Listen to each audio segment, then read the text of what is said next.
करीब 1915 की बात है जब कैलिफोर्निया के सैन डिएगो में हिस्टोरिक सूखा पड़ा था। मतलब इतना सूखा इससे पहले कभी भी नहीं पड़ा था, जहां पर सभी किसान बहुत ही ज़्यादा चिंतित थे। तो वहां पर गवर्नमेंट ने एक बंदे को हायर किया था जिसका कहना था कि वो एक रेन मेकर है और वो बारिश ला सकता है, जिसके बाद में इसको हायर किया गया। इसने एक टावर बनाया और यहाँ पर $10,000 का सौदा हुआ था कि मैं रेन ले आऊँगा तो मुझे $10,000 दे देना, जिसके बाद में उन्होंने कहा ठीक है। तो इसके बाद में इसने एक टावर सा बनाया था जहाँ पर इसका कहना था कि ये एक मॉइस्चर एक्सीलरेटर है जिसकी वजह से जल्द ही रेन हो जाएगी। और वहाँ पर एक्चुअली में रेन हुई भी थी और रेन इतनी ज़्यादा हुई थी कि वहाँ पर बाढ़ आ गई थी। करीबन 50 से 60 लोग डूबकर मर गए थे और कईयों की प्रॉपर्टी तबाह हो गई थी, कईयों का घर तबाह हो गया था और सब कुछ वहाँ पर बर्बाद हो गया था। करीबन उस वक्त के $1 बिलियन का वहाँ पर नुकसान हो गया था, जिसके बाद में जितने भी लोगों का नुकसान हुआ था तो जब वो क्लेम मांगने गए थे तो उनको ये कहा गया था कि ये एक्ट ऑफ गॉड है, जिसकी वजह से उनका क्लेम पास नहीं हुआ। तो इसी चीज को लेके गवर्नमेंट ने भी कह दिया उस बंदे को कि तेरे को $10,000 नहीं मिलेंगे क्योंकि ये एक्ट ऑफ गॉड है, ये तूने नहीं लाई है। Welcome to amazing random fact. मेरा नाम है भारत शर्मा, आप देख रहे हो देखो इसको। आशा करता हूँ आज का दिन आपको बहुत अच्छा बीत रहा होगा।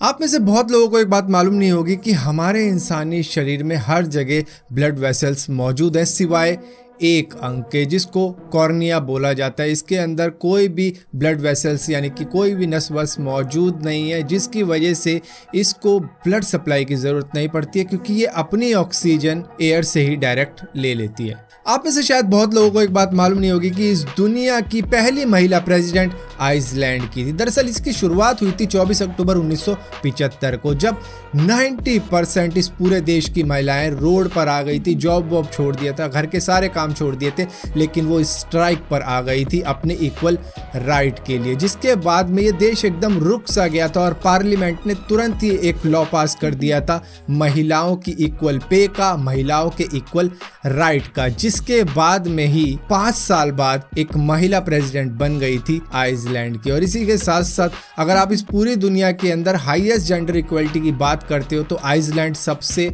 ऊपर आता है, नंबर 1 पे आता है। अमेरिका के एक बहुत ही पॉपुलर बास्केटबॉल प्लेयर हुआ करते थे जिनका नाम था पिस्टल पीट मैरविच, जिन्होंने 26 साल की उम्र में एक इंटरव्यू देते दौरान बात कही थी कि मैं सिर्फ NBA को 10 साल खेलना चाहता हूं क्योंकि मैं नहीं चाहता कि 40 की उम्र में मुझे हार्ट अटैक आ जाए और मैं वहीं पर मर जाऊं। जिसके बाद में ये करीबन 40 साल की उम्र में भी NBA खेल रहे थे और 40 की ही उम्र में NBA खेलते खेलते इनको हार्ट अटैक आ गया था, जिसकी वजह से इनकी मौत हो गई थी। तो इसी वजह से कहा जाता है कि बहुत ही सोच समझ के बातें करनी चाहिए क्योंकि कई बार जो बोलते हैं वो हो भी जाता है। आपको मालूम है इस पूरी दुनिया के अंदर स्वीडन ही इकलौता ऐसा देश है जहां पर बेस्ट पेरेंटल लीव सिस्टम मौजूद है। मतलब जब छुट्टियां लेते हैं, जब किसी कपल को बच्चा होने वाला होता है तो माँ को देख रेख की भी ज़रूरत होती है, तो वहां पर उनको छुट्टियां दी जाती हैं। ऐसा नहीं है कि सिर्फ महिला को छुट्टी दी जाती है बल्कि मेल को भी छुट्टी दी जाती है क्योंकि वो दोनों पेरेंट्स बनने वाले हैं। तो यहाँ पर करीबन 480 दिन की छुट्टियां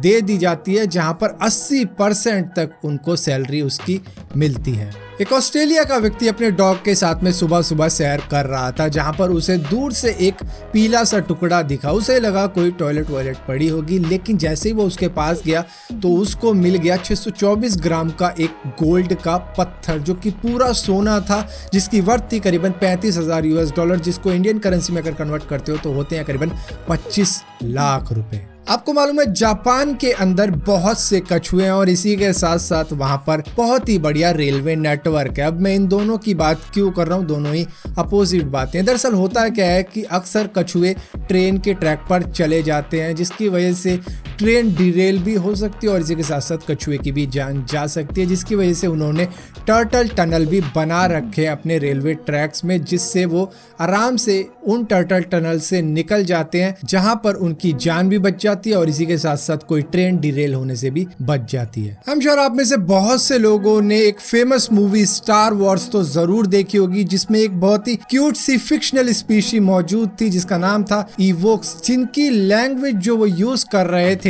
वो दरअसल तिब्बतियन थी। पोलैंड के अंदर एक जंगल है जहां पर बहुत सारी ट्री मुड़ी हुई हैं और अभी तक किसी को मालूम नहीं है कि इसका रीजन क्या है कि ये सभी ट्री इस तरीके से मुड़ी हुई हैं। आप में से बहुत से लोगों ने निकोला टेस्ला के बारे में जाना होगा, उनके इन्वेंशंस के बारे में जाना होगा, लेकिन आपको पता नहीं होगा कि जब निकोला टेस्ला बहुत ही यंग हुआ करते थे तब उनको गैम्बलिंग का एडिक्शन लग चुका था, जिसमें वो अपने स्कूल की ट्यूशन फीस भी हार गए थे और उसके बाद में उनका नर्वस ब्रेकडाउन भी हो गया था। आप में से बहुत से लोग एक बात जानकर हैरान हो जाओगे कि पुराने वक्त में जब मॉडर्न इक्विपमेंट नहीं हुआ करते थे, डॉक्टर तब भी पता लगा लिया करते थे कि इस बंदे को डायबिटीज है, जिसको हम शुगर की बीमारी भी बोला करते हैं, वो है या फिर नहीं है। उसके लिए वो दरअसल यूरिन का टेस्ट किया करते थे। टेस्ट क्या, वो टेस्ट किया करते थे बियर गिल्स की तरह।